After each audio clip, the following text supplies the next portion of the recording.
Hello ladies and gentlemen, welcome back to the channel. My name is PsychoGo, this is PsychoGo Videos, and today we're continuing our epic adventure in My Hero Academia. Last time, we had the conclusion of the cavalry battle, and now we've moved on to the tournament stage, where this essentially turns into Mortal Kombat.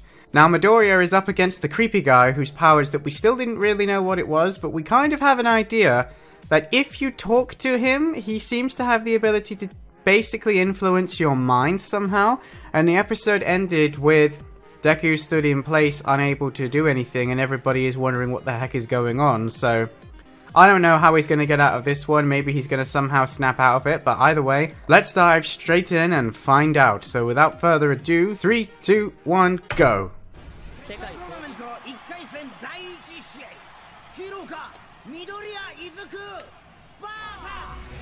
Yes, everybody else can tell that that isn't like Deku.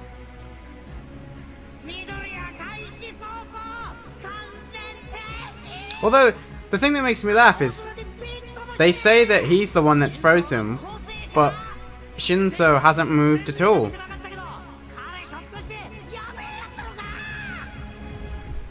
Victory or defeat.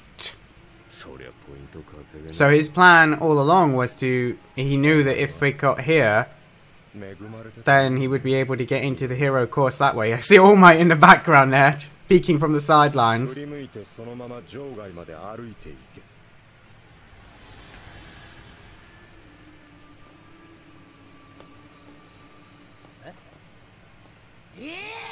Oh!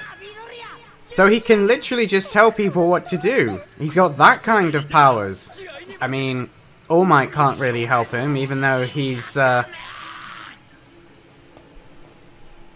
on, Deku, you've got some mental strength in you. Oh, he is in there fighting it.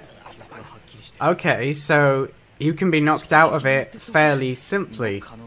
Though that doesn't help you if you're the only person in the arena. But he still fell for it anyway.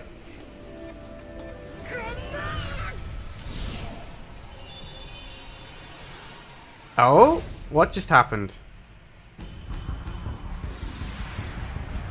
What the?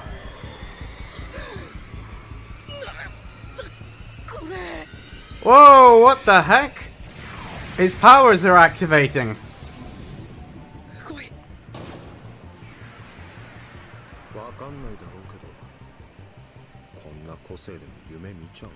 Oh, okay. It looked like those powers was activating across his whole body.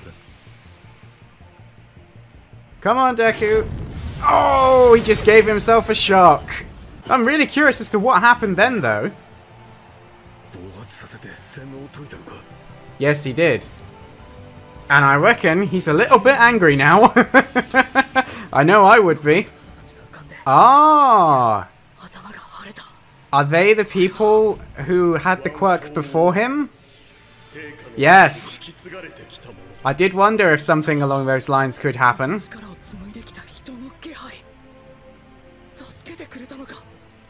Interesting. So he kind of has their essence inside him as well. Yeah, you have to talk to All Might later and see whether or not that's something that he also experiences. Yeah. Believe it or not, my friend, he is pretty much identical to you.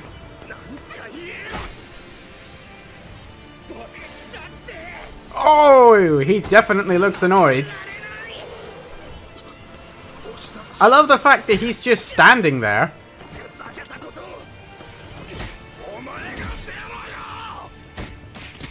Oh. Oh! There goes that little flip. He did the same thing to Bakugo.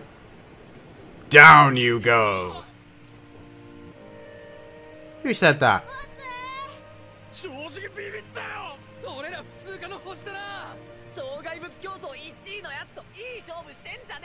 Oh, his friends are actually our friends.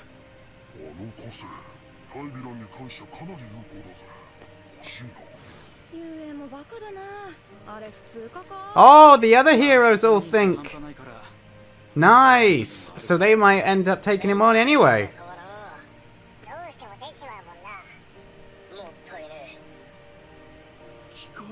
Ha! He got everybody's attention even though he didn't win. Oh yeah, so even All Might understood that it was a difficult match for him mentally.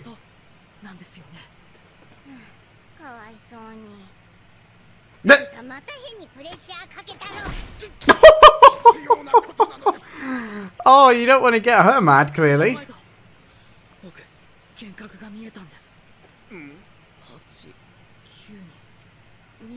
Okay, this is the bit that we want to know. Has All Might ever had anything like this happen?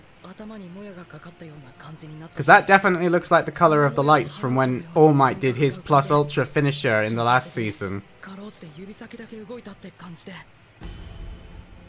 Because one of them looks like you. Oh, so he did see it before, but when he was younger. Deku might leave the room in a second. Yeah, they're going to have a conversation now.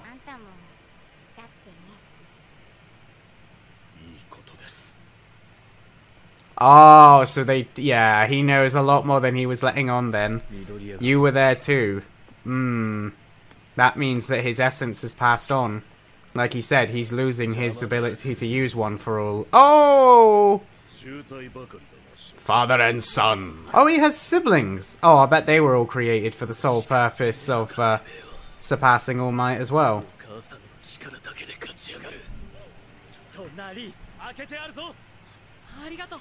Oh, well, that's good. Ida and him don't seem to have any hard feelings to one another. I was slightly worried that that was going to be like a long-running story where they were like, we have to be rivals now, so we can't be friends. Oh, okay. Interesting. So he's gonna go straight in and try and take him out before he uses his powers. Oh. Yeah, that lasted all of what, 5 seconds?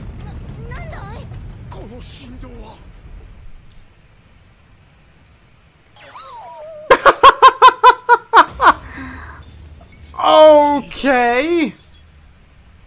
Todoroki showing off just how much power he actually has. Flippin' heck. Yeah, that was for his dad.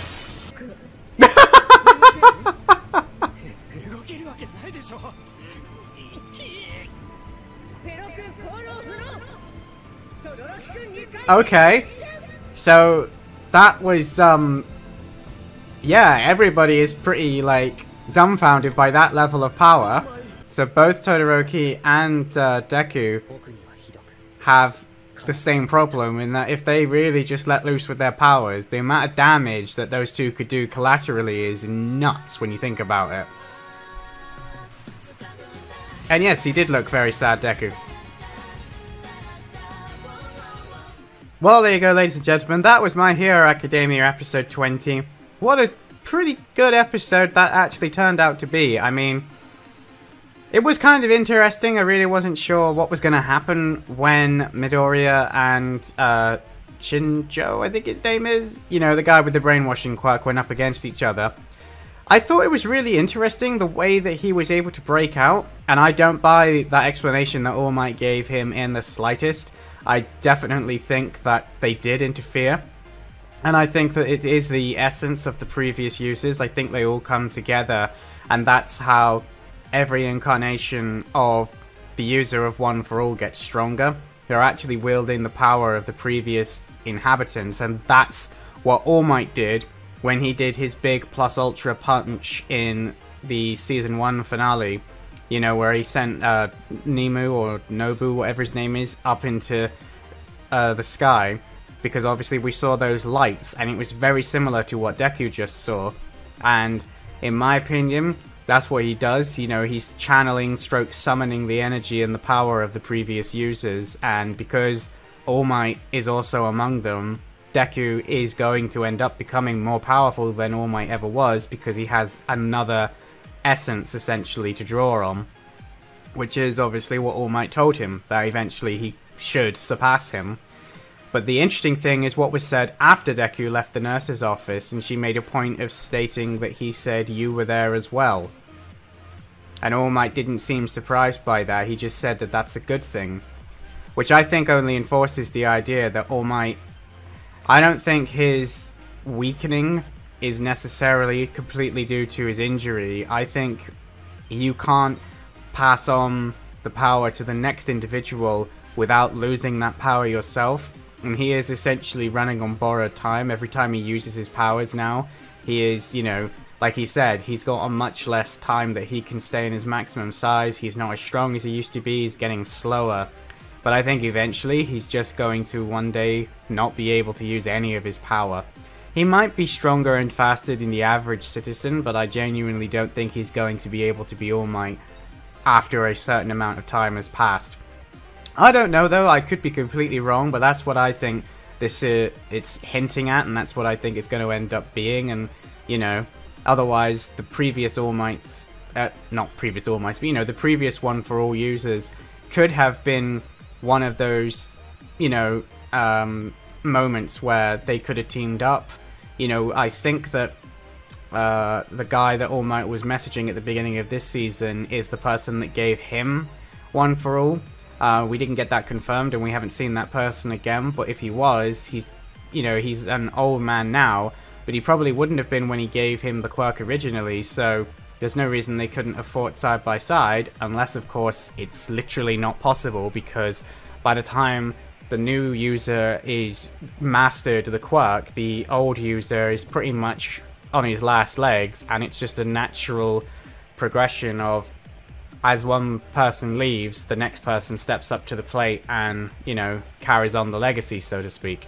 Alongside all of that, we also got to see a little confrontation between Todoroki and his dad, and it pretty much just enforced what we had already learned in previous episodes, but it was interesting to see them actually interact with each other. And yeah, it doesn't look like Todoroki had the greatest family life, which we kind of already assumed, but that's pretty much confirmed it. And then we also saw, as I said, what happens when Todoroki gets mad, and that he really hasn't shown off his powers at all. He's very similar to Deku in that regards.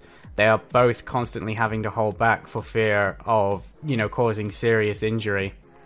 And then I completely agree with Deku as well. He definitely doesn't look like he's really enjoying himself. Like, he's mostly doing all of this to prove something to his dad, which is basically that he is his own person. He's not his creation. And I can't say I blame him, and using his mum's powers specifically definitely seems like, you know, one of those one of the best ways to go about getting back at him. But at the same time, I think it is his dad's power, but it's his power. You know, he is the wielder of both fire and ice, and there's absolutely no reason why he couldn't use them both, because yeah, his dad might be known as this great flame hero protector, but at the same time, Todoroki has got to just come to grips with the fact that he is a dual power wielder, and there is absolutely nothing wrong with using his fire powers. It doesn't mean anything. And I think that'll probably be something that he learns, not necessarily in this season, but as the show goes on. I'll wager that that sort of mentality and growth inside of Todoroki is something that's probably going to be focused on for his character as he learns to kind of accept himself, because I do think that some of his issues, yes, they're aimed at other people, but I think he doesn't really accept himself, and he's got a lot of, you know, self-guilt. I mean, we learned in one of the previous episodes that his mother, you know, poured the hot water over him, which is why he's got that mark, because it's a burn. And, you know, he doesn't sound like he had either parent was particularly stable or with it, which I think is just horrible to think about. And he's basically been told by, you know, each parent that his other half is not worth using. And, you know, I don't even really understand how he's able to just keep himself together. And it looks like there's a lot of problems bubbling beneath the surface. So it'll be very interesting to see where they go with Todoroki in the next episodes. And to be honest, along the rest of this season. As it definitely seems like, at the moment anyway, he is kind of becoming the main rival slash parallel for Deku. Now, I don't think that that's going to stay that way. I think Bakugo is going to step up to the plate and show everybody why he should have people's attention as well. Like, he came first in the entrance exam. He is stupidly powerful in his own right. You know, when the sludge monster was attacking him in the first season, his explosions were what was leveling the city as he was trying to escape, not necessarily the sludge monster himself. So again, he's another one that he has kind of been holding his powers back. So I'm curious to see what happens when he is able to get into the tournament, whether or not that he's going to impress people or whether or not he's going to turn people away with his attitude. Either way though, the only way to find that out is to keep going through these episodes, which is exactly what I'm going to do. But that's going to be it for this particular episode, folks. If you enjoyed it, don't forget to leave it a thumbs up, drop comments down below letting me know what you thought of this particular episode. If you're new around here, don't forget to click that subscribe button, ring the bell to get notified, and also, if you'd like to show your love and support this channel over on Patreon, you can get access to My Hero Academia episodes that are further along than they are here on YouTube, and they are completely uncut. So if there's a bit of the episode that you wanted to see that unfortunately didn't make it into the cut, you can go over there and watch them completely uncut at your enjoyment. But that's going to be it for today, folks. As always, I am Psycho Gold, and I will see you in my next video. Psycho Gold, out.